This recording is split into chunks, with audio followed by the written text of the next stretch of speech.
ನಿನ್ನೆ ರಾತ್ರಿಗೆ ಬಾಬಾ ಸಾಹೇಬ್ ಅಂಬೇಡ್ಕರ್ ಮೂರ್ತಿಗೆ ಅವಮಾನ ಆಗಿದೆ ಅಂತಂದೇಳಿ ನಮಗೆ ಇವತ್ತು ಬೆಳಗ್ಗೆ ಗೊತ್ತಾಗಿದೆ. ನಾವು ಮತ್ತು ಭಾರತೀಯ ಜನತಾ ಪಾರ್ಟಿ ನಗರದಿಂದ ನಾವು 100% ಅದಕ್ಕೆ ಖಂಡಿಸ್ತೇವೆ. ಅದಕ್ಕೆ ಯಾವಾದನ್ನು ಟಾಲರೆನ್ಸ್ ಕೊಡೋಲ್ಲ. ನಾವು ಯಾರು ಮಾಡಿದ್ದಾರೆ ತಕ್ಷಣವೇ ಅವರಿಗೆ ಇನ್ಕ್ವೈರಿ ಮಾಡಿ ಅರೆಸ್ಟ್ ಮಾಡಿ ಒಳಗೆ ಹಾಕ್ಬೇಕಂತಂತೇಳಿ ನಾವು ಅದ್ರ ಜೊತೆ ಇದ್ದೀವಿ ಅಂತ ಹೇಳಕ್ಕೆ ಬಯಸ್ತೇವೆ. ಈಗಾಗಲೇ ನಮ್ಗೆ ಎಲ್ಲ ಕಡೆ ಫೋನ್ ಬರ್ತಾವಿದೆ, ಸ್ವಲ್ಪ ಸ್ಟ್ರೈಕ್ ಅಗ್ರೆಸಿವ್ ಆಗಿ ಮಾಡ್ತಾ ಇದ್ದಾರೆ, ದುಕಾನ್ಗಳು ಮುರಿತಾ ಇದ್ದಾರೆ, ಜನ ಹೊಡಿತಾ ಇದ್ದಾರೆ ಅಂತಂತೇಳಿ ಎಲ್ಲರಿಗೆ ನಮ್ಮ ಸೋದರಿಗೆ ನಮ್ಮ ಅಣ್ಣತಮ್ಮರಿಗೆ ಕಳಕಳಿ ವಿನಂತಿ ಮಾಡ್ತೀನಿ. ನಿಮ್ಮ ನ್ಯಾಯ ಸಿಗಲಿಸಲಿಕ್ಕೆ ಭಾರತೀಯ ಜನತಾ ಪಾರ್ಟಿ ನಿಮ್ಮ ಬೆನ್ನಿಗೆ ನಿಂತು ನಾವು ಹೋರಾಟ ಮಾಡ್ತೇವೆ. ಬಟ್ ಶಾಂತಿಲಿಂದ ಮಾಡಬೇಕು. ಯಾಕಂತಂದರೆ ಕಲಬುರಗಿನಾಗ ಈಗಾಗಲೇ ತುಂಬ ಸ್ಕೂಲಿಂದ ಕಾಲೇಜ್ನಿಂದ ಪೇರೆಂಟ್ಸು ಮಕ್ಕಳು ಎಲ್ಲ ಫೋನ್ ಬರ್ತಾ ಇದೆ, ಎಲ್ಲ ಒಂದು ಭಯ ಪಟ್ಟಿದ್ದಾರೆ. ಅದಕ್ಕೆ ತಾವೆಲ್ಲರೂ ತಮ್ಮ ಏನು ಸ್ಟ್ರೈಕ್ ಅದ ಅದು ಶಾಂತಿ ರೀತಿಯಿಂದ ಮಾಡಬೇಕು. ನಾವು ಅದಕ್ಕೆ ಸಪೋರ್ಟ್ ಮಾಡ್ತೀವಿ. ಸಂವಿಧಾನ ಶಿಲ್ಪಿ ಭಾರತ ರತ್ನ ಡಾಕ್ಟರ್ ಬಾಬಾ ಸಾಹೇಬ್ ಅಂಬೇಡ್ಕರ್ ಅವರ ಮೂರ್ತಿಗೆ ಅಪಮಾನ ಮಾಡಿರುವಂಥದ್ದು ತೀವ್ರವಾಗಿ ನಾವು ಅದನ್ನು ಖಂಡಿಸಿ ಕೋಟ್ನೂರಿನಲ್ಲಿ ನಡೆದಂಥ ಈ ಒಂದು ಘಟನೆ ಯಾರಿಗೂ ಕೂಡ ಶೋಭೆಯನ್ನು ತರುವಂಥದ್ದಲ್ಲ. ಇದರ ಹಿಂದೆ ಯಾರಿದ್ದಾರೆ ಅವರಿಗೆ ತಕ್ಷಣದಲ್ಲಿ ಪೊಲೀಸ್ ಇಲಾಖೆ ಅವರಿಗೆ ಬಂಧಿಸಿ ಬಹಳ ತೀವ್ರವಾಗಿ ಅವರಿಗೆ ಶಿಕ್ಷೆಗೆ ಅಳವಡಿಸುವಂಥ ಕೆಲಸ ಇವತ್ತು ಸರ್ಕಾರ ಮಾಡಬೇಕಾಗಿದೆ. ಈ ರೀತಿಯಾದಂಥ ಘಟನೆಗಳು ನಮ್ಮ ಜಿಲ್ಲೆಗೆ ಒಂದು ಕೆಟ್ಟ ಹೆಸರು ತರುವಂಥ ಕೆಲಸ ಇದೆ. ಯಾರೋ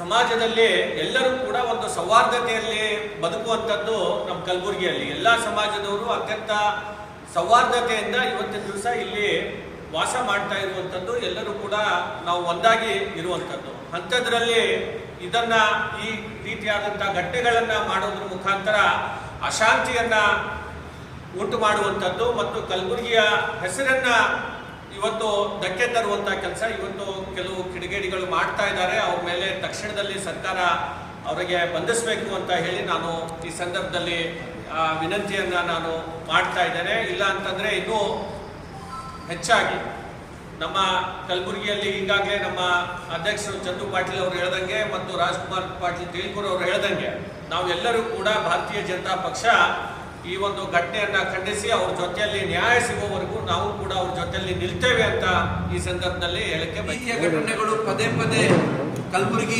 ಜಿಲ್ಲೆಯಲ್ಲಿ ನಡೀತಾ ಇರ್ತಕ್ಕಂಥದ್ದು ಬಹಳ ದುಃಖದ ಸಂಗತಿ ಅಂತೇಳಿ ನಾವು ಅಂದ್ಕೊಳ್ತೇವೆ. ಈ ಮೊದಲು ಕೂಡ ಚಿತ್ತಾಪುರ್ನಲ್ಲಿ ಬಸವೇಶ್ವರರ ಒಂದು ಪ್ರತಿಮೆಗೂ ಕೂಡ ಇದೇ ರೀತಿಯ ಒಂದು ತೊಂದರೆಯನ್ನು ಕೊಡ್ತಕ್ಕಂಥ ಕೆಲಸವನ್ನು ಕಿಡಿಗೇಡಿಗಳು ಮಾಡಿದ್ರು. ಆದ ರೀತಿಯಲ್ಲಿ ಮೊನ್ನೆ ರಾಮ ಅನ್ನೋ ಒಂದು ಏನು ಬ್ಯಾನರ್ಗಳನ್ನು ಕಟ್ಟಿರ್ತಕ್ಕಂಥದ್ದನ್ನು ಅವುಗಳನ್ನು ಅಲ್ಲಲ್ಲಿ ಹರಿತಕ್ಕಂಥ ಕೆಲಸಗಳನ್ನು ಕೂಡ ಕೆಲವು ಕಿಡಿಗೇಡಿಗಳು ಮಾಡಿದ್ದಾರೆ. ಅದು ಡಾಕ್ಟರ್ ಬಾಬಾ ಸಾಹೇಬ್ ಅಂಬೇಡ್ಕರ್ ಇರ್ಬೋದು, ಬಸವಣ್ಣ ಇರ್ಬೋದು, ರಾಮ ಇರ್ಬೋದು, ಯಾರೇ ಇದ್ರೂ ಕೂಡ ಅವರೆಲ್ಲರೂ ಕೂಡ ನಮಗೆ ಬಹಳ ಪವಿತ್ರವಾದಂಥವ್ರು. ಅಂಥವರ ಒಂದು ಪ್ರತಿಮೆಗೆ ಈ ರೀತಿ ಅಪಮಾನ ಮಾಡ್ತಕ್ಕಂಥದ್ದು ಭಾರತೀಯ ಜನತಾ ಪಾರ್ಟಿ ಖಂಡಿಸ್ತದೆ. ಮತ್ತು ಇದನ್ನು ಸರ್ಕಾರ ಆದಷ್ಟು ಬೇಗ ಅದರಲ್ಲಿ ಯಾರ್ಯಾರು ಕಾರಣೀಭೂತರಿದ್ದಾರೆ ಅವರನ್ನು ಗುರುತು ಹಚ್ಚಿ ಅವರನ್ನು ಜೈಲಿಗೆ ತಳ್ತಕ್ಕಂಥ ಕೆಲಸ ಮಾಡಬೇಕು ಅಂತಕ್ಕಂಥದ್ದು. ಮತ್ತು ನಾವು ಜನರಲ್ಲಿ ವಿನಂತಿಯನ್ನು ಮಾಡ್ತೇವೆ, ಯಾವುದೇ ರೀತಿಯ ಗೊಂದಲಗಳಿಗೆ ಎಡೆ ಮಾಡಿಕೊಡ್ದೇನೆ ಸರ್ಕಾರ ಆದಷ್ಟು ಬೇಗ ಇದಕ್ಕೆ ಒಂದು ಪರಿಹಾರವನ್ನು ಕಂಡುಕೊಳ್ಬೇಕು.